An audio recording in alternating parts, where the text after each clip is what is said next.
And we begin with West Asia. Israel-Hezbollah fire and counterfire that hit the highest levels during Yom Kippur that ended on Saturday continues to rage. At least 15 people have been killed and 37 wounded in Israeli strikes across 3 different areas in Lebanon. The 3 targeted locations were outside Hezbollah's traditional strongholds.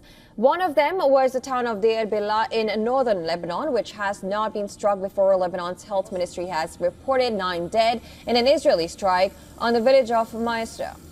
It also reported 2 dead and unidentified body parts in the strike on Deir and said 4 people were killed in a strike on Barja.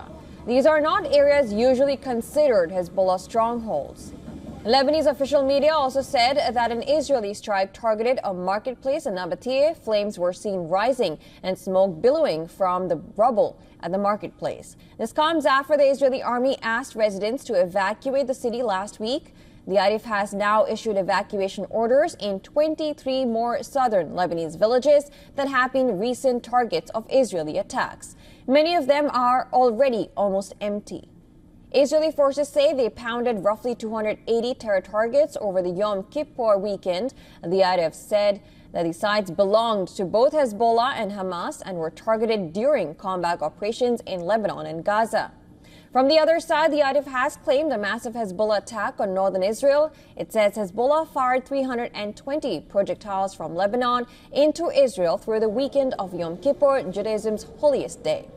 French President Emmanuel Macron, on the other hand, has called on Hezbollah to end its strikes on Israel during a talk with Lebanon's parliament speaker.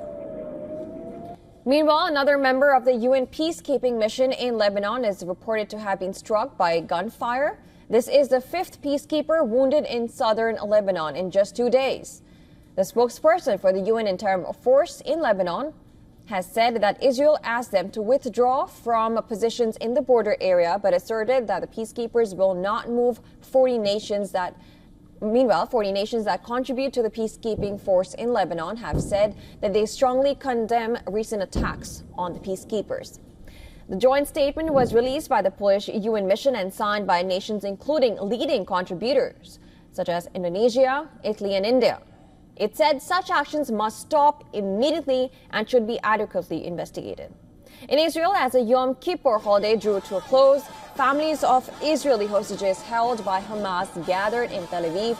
About 1,000 protesters chanting and holding placards with photographs of the hostages demanded that the government secure the release of their loved ones after nightfall.